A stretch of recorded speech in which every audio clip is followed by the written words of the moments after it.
ब्याह कर नई नवेली दुल्हन कंचन जब अपने ससुराल आती है। बहू, ये है तेरा भरा पूरा ससुराल। ससुराल? हे भगवान, ये मेरी ससुराल है?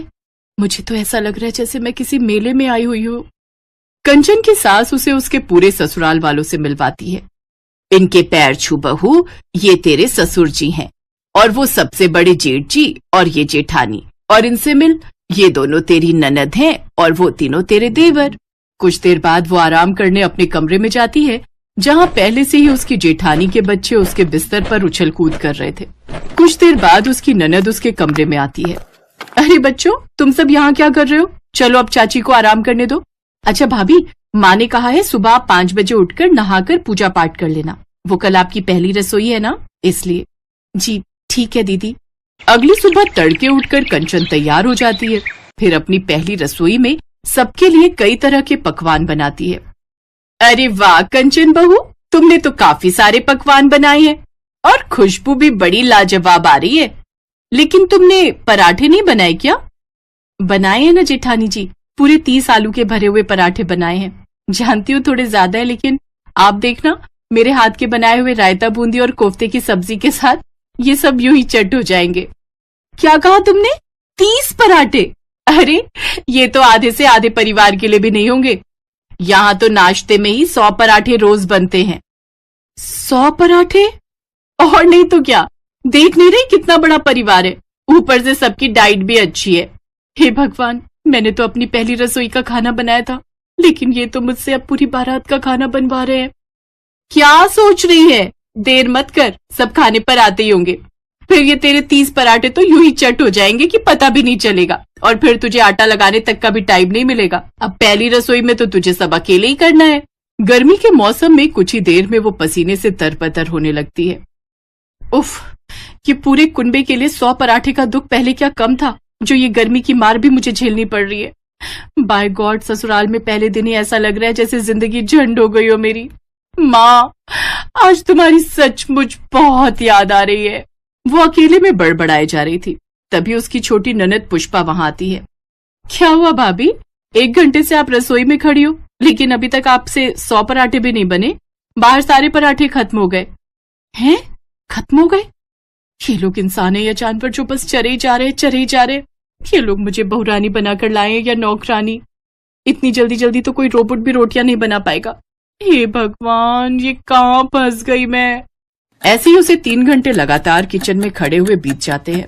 उसका सारा मेकअप पसीने में बह चुका होता है। बस अभी अब और पराठे नहीं चाहिए। ये सुनते ही कंचन के प्राण में प्राण आते हैं। थैंक गॉड, मेरी पहली रसोई की रस्म पूरी हुई। अब कम से कम इसके बाद मुझे यूं 100 पराठे अकेले तो नहीं बनाने पड़ेंगे। शाम को सब औरतें कंचन की मुंह दिखाई के लिए उसके घर आती हैं। अरे बहू की नैन नक्श तो अच्छी है, दिखने में भी सुंदर है, लेकिन इसका चेहरा इतना मुरझाया हुआ क्यों है? अब नाश्ते में ही 100 पराठे बनवाएंगे तो चेहरा तो मुरझाएगा ही ना। जी कुछ नहीं, शादी ब्याह की रस्मों में तो बच्चे थक ही जाते हैं। वैसे भी आपको तो पता है आजकल के बच्चों का कितने नाजुक होते हैं। वाह भाई सासू माँ, चिट भी मेरी पट भी मेरी। वाह वाह वाह वाह। उस रात मुंह दिखाई की रस्म काफी देर तक चलती है, जिस कारण कंचन थक जाती है। उफ, ना जाने ये कैसा पेट है इन लोगों का। ऐसा करूंगी, सुबह नाश्ते में मैं सबके लिए इडली सांभर और पोहा बना दूंगी। हाँ ये ठीक रहेगा, वो जल्दी भी बन जाएगा और इस तरह मैं 100 पराठे बेलने से बच जाऊंगी। अगली सुबह कंचन सबके लिए नाश्ते में इडली सांभर और पोहा बनाकर तैयार कर देती है। ये क्या नाश्ते में भला ये इडली सांभर और पोहा कौन खाता है भाई? नहीं नहीं, हमें तो पराठे ही खाने। जब तक 10-15 पराठे खाकर डकार ना आ जाए तब तक तो समझो पेट भराई नहीं जी। ये इडली सांभर तो हमारे दांत के नीचे भी ना आए। ठीक कहा, छोटी बहू जाओ, जाकर सबके लिए पराठे बनाकर ले आओ। जी माँ जी। गुस्से में कंचन रसोई में जाती है। इतने अच्छे दिल से मैंने इनके लिए नाश्ता बनाकर रखा था, लेकिन वो सारा खराब हो जाएगा। जब इन सबको पराठे ही खाने थे तो पहले ही बोल देते, कम से कम यूं गर्मी में खड़े रहकर पसीना तो नहीं बहाना पड़ता। कंचन फिर जल्दी से ढेर सारा आटा गूंथती है और पूरे 2 घंटे बाद 100 पराठे बनाकर तैयार कर लेती है और सबको सर्व करती है। लेकिन इस तरह वो काफी थक जाती है। इसी तरह वो दिन भर काम में लगी रहती। ऐसे ही रात का समय आता है। कंचन सबके लिए दाल चावल बनाकर तैयार कर देती है। अरे ये क्या बहू, तूने सिर्फ दाल चावल बनाए हैं? इसके साथ थोड़े बहुत पराठे भी बना लेती। इतने बड़े परिवार का भला दाल चावल से क्या ही होगा। हे राम, फिर पराठे? हाँ, यहाँ सबको पराठे खाने होते हैं। जी तो चाहता है पराठों में जहर डालकर खिला दूं इन सबको। फिर कंचन गुस्से में रसोई में जाकर सबके लिए पराठे बनाने लगती है। ऐसे ही 2 दिन बीत जाते हैं। तीसरे दिन वो फिर से सबके लिए गर्मी में खड़े रहकर पराठे बनाती है। फिर दिन में दाल चावल बनाती है, लेकिन तभी उसका सर दर्द शुरू हो जाता है और वो अपने कमरे में चली जाती है। कंचन, तुम्हारे शरीर पर ये लाल दाने कैसे हो गए?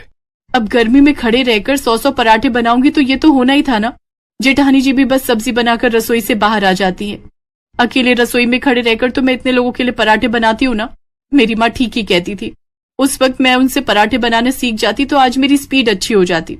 आपको पता है, पूरी 2 घंटे रसोई में खड़े रहकर मैं 100 पराठे बना पाती हूँ। अच्छा ठीक है, गुस्सा मत हो और अब तुम आराम करो। ऐसे कुछ दिन बीत जाते हैं। एक रोज बाहर बारिश का मौसम होता है। भाभी, कितना अच्छा मौसम हो रहा है ना, कुछ अच्छा सा बना दो ना। मैं अभी तुम सबके लिए गर्मा गर्म पकौड़े बनाकर लाती हूँ। ओ नहीं, पकौड़े नहीं भाभी, उससे तो पेट में गैस बनती है।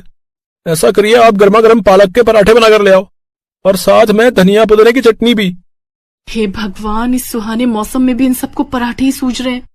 अगर इनका बस चले तो ये अपनी अंतिम यात्रा में भी पराठे लेकर चले। कंचन रसोई में जाकर पराठे बनाने लगती है, लेकिन अचानक वो बेहोश हो जाती है। कुछ देर बाद डॉक्टर को फोन करके घर पर बुलाया जाता है। देखिए, लगातार गर्मी में काम करने के कारण इनकी बॉडी का पानी सूख गया है, लेकिन आगे से ध्यान रखिए ये गर्मी में चूल्हे के पास कम जाए। और हाँ, आप सबने जो अपने टेस्ट करवाए थे उनकी रिपोर्ट भी आ गई है। आप सबका फैटी लिवर हो गया है, इसलिए अब से आप पराठे जितना कम खाएं उतना आप लोगों के लिए अच्छा होगा। नहीं तो बच्चों से लेकर बूढ़ों तक सबको अस्पताल भर्ती करना पड़ेगा। डॉक्टर की ये बात सुनते ही उन सबको अपनी गलती का एहसास हो जाता है और अब वो सब लिमिट से ही खाना खाते हैं और पराठे खाना भी बेहद कम कर देते हैं, जिससे अब कंचन को भी अपने बड़े ससुराल में कोई प्रॉब्लम नहीं रही।